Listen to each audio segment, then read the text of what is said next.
Peace and blessings, light and love. It is your girl, Raye Queen.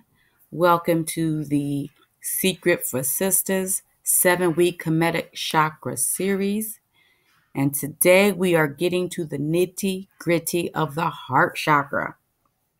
We are covering part 2 today, and we are really going to dive into the power of love and how it transcends the overstanding that most of us have. Please have your workbooks already downloaded, so you can follow along with me. And if you do not have a workbook, that means you have not sent me an email at rayqueen@thesecretforsisters.com, or you can just go to secretforsisters.com and send a message through the website, and I will add you to the email list to make certain you receive the workbook. Okay? Or you can join the group on Facebook, Secret for Sisters on Facebook. All right, let's get this party started. So, hopefully you watched part 1, and we learned about love and how to activate the energy center around the heart chakra. And because love is so powerful, we learn it in stages. So the first stage occurs at the root chakra, and that is a tribal love. That's where we learn how to define love, and we also equate love at that level with dependency, because we're dependent on our parents for food, clothes, shelter. We're dependent on our teachers to educate us. Love is a very dependent state at the tribal level. So if you are still equating love with dependency, I encourage you to do some root chakra work over and over again until you begin to see some of that dependency dissipate. Okay. The second stage occurs at the sacral chakra, and that's an outsider's love. That's when we learn about love through the bonds of friendship and what love means to us outside of our tribes, outside of a dependent nature, outside of an obligatory nature, outside of it's a predefined, pre-existing nature. So if you are a grown person and you have an unhealthy attachment to your friends, I encourage you to do some heart chakra work. I encourage you to do some sacral chakra work. Okay. Now the third stage, the third stage occurs at the solar plexus chakra level. It is here where we discover a love for external things like athletics, fashion, jewelry, academics, dating, hobbies, cars, homes, etc. All the material things that we have come to love, or all of the hobbies that we spend our time doing. Okay, so if you have an unhealthy attachment to material things, meaning if you compromise yourself or your values to attain material things, I encourage you to do some third chakra work. And that brings us to the fourth chakra, which is the heart chakra. The heart chakra is where the issues of love are at the core. That's why you see, many illnesses caused by love issues. I mean, people get sick around issues of the heart or issue around love. Issues like divorce and death, emotional abuse, abandonment, adultery, all of those things will manifest in the form of a very real disease. And each chakra has love somewhere in it. And that's why any disease you're suffering from has its root in the heart chakra. And this explains why physical healing demands the healing of our emotional issues. If you don't heal emotionally, you will not heal physically. You may treat the symptoms, You may begin to feel better because you're masking the pain, but as long as it truly exists, you will never truly physically heal. Now, I know it sounds cliche, but if you can't love yourself, you can't love anyone else. We've heard that before. Girl, when we're kids, we heard it, young adults, and you're kind of overhearing it. But I need you to receive it this time, because if you cannot love yourself, you cannot love anyone else. That is so real. It doesn't get any realer than that. But too many people believe they love themselves, but they are confusing that love with a third chakra love, which means a love dictated by rewarding yourself through physical pleasure. Things like taking trips or having sex, buying yourself things, making sure your hair is done, your clothes are done, you carry a certain bag, that you look a certain way. Those are all indicative of a third chakra love, which is an expression of love, but it's not love.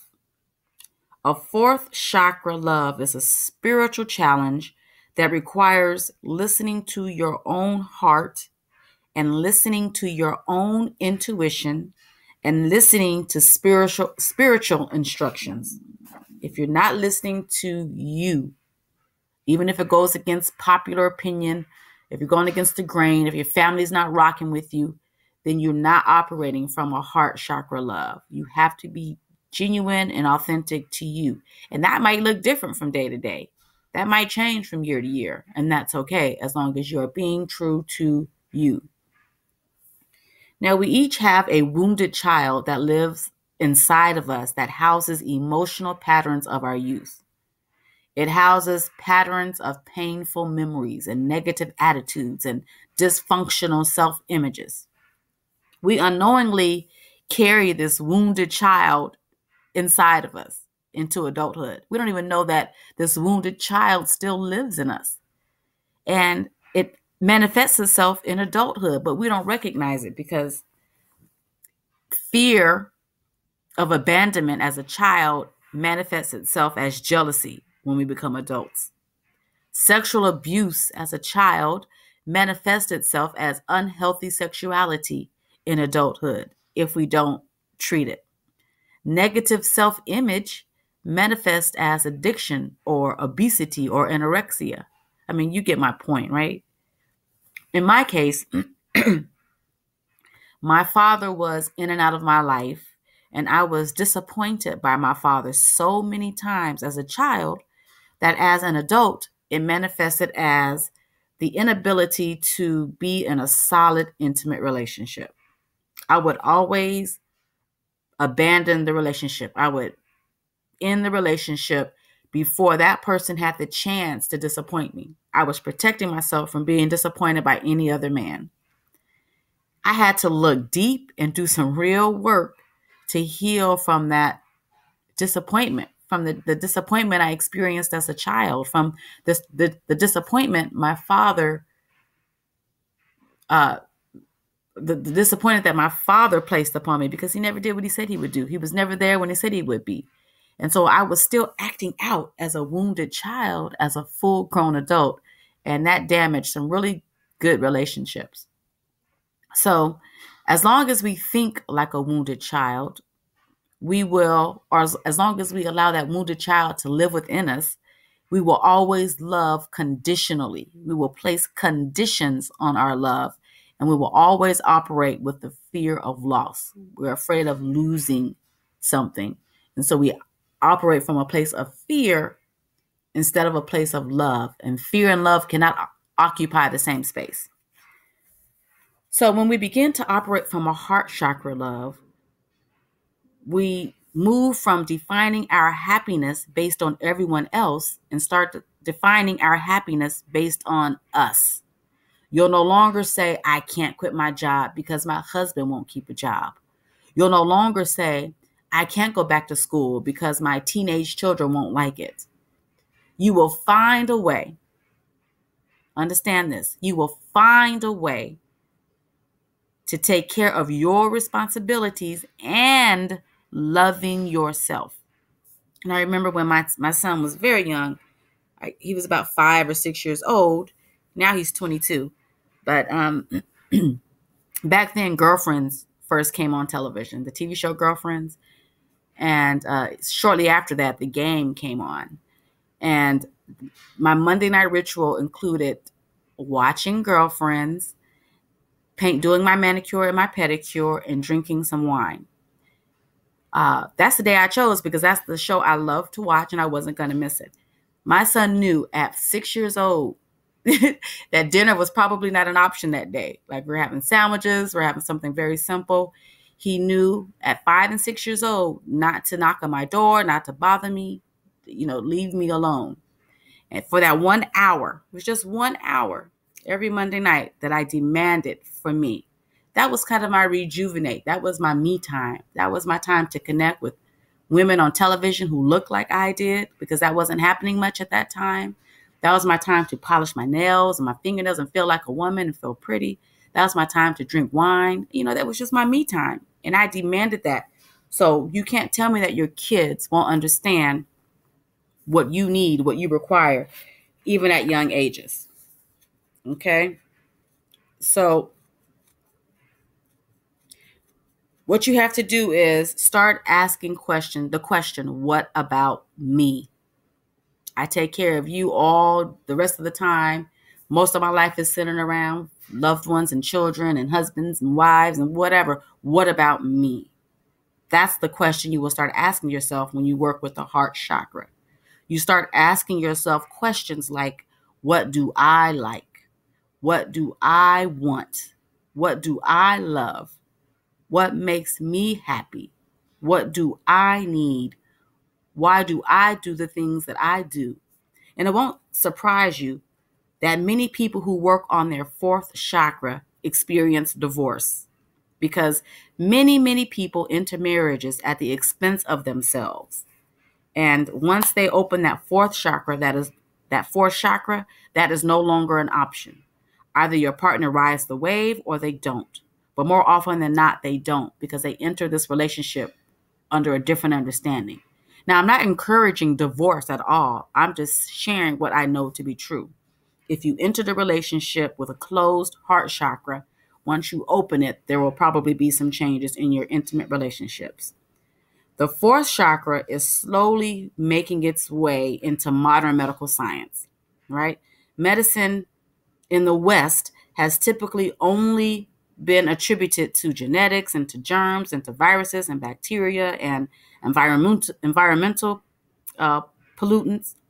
But we now know that the origin of most disease stems from toxic emotional stress and emotional injuries. Toxic emotional stress and emotional injury gives birth to disease.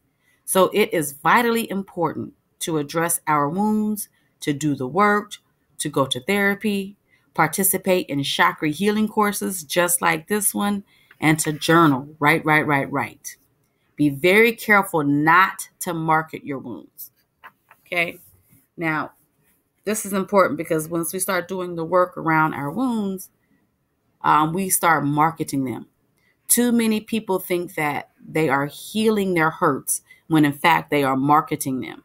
Every chance they get, they tell their painful story. Each time they do this, it gives new life to it, y'all. Y'all can't keep telling the pain you've been through. You have to do the work so that the story is no longer the headline anymore. Sure, it's a story in your life, but trying to find it becomes difficult because it no longer carries so much weight. It's kind of like picking up a newspaper. There's some very small print in there, some very small stories in there. In the newspaper of your life, your story still exists. But the big picture, the big headlines, the big stories are the ones that define who you are. So you can't continue to give it life. Do not use your hurts to control situations or people. I know people who are quick to tell you, oh, I was molested as a child, and it's used as a means to control the story, to control the situation, to control the person, instead of coming from a place of true healing. So be careful to not be involved with broken bonds, what I call broken bonds. Broken bonds are when people become involved with each other based on what's broken. I know many people who don't agree, but AA or NA are all relationships built on broken bonds. These relationships depend on the pain that you've experienced, and you can never move beyond the pain if you constantly revisit the pain. Find people who will grow through your story and demand that you write a new one. Demand that you no longer stay in that space. That is crucial to your development. And quit claiming what you no longer are. If you're no longer an alcoholic, quit claiming it. If you're no longer a victim of abuse, quit claiming it. Experiencing abuse, quit claiming it. Words give things power. Words give things power. Claim who you are today. Okay. One of the best ways to celebrate moving beyond your pain, and let me just say that being a victim of abuse or being a victim of anything is a painful experience, but you have to work through that so you are no longer a victim, but you are a victor. You've used that pain to create a better person, a stronger person, a person who celebrates who they are now instead of who they were when they were victimized. Okay. So one of the best ways to move beyond your pain is to celebrate it.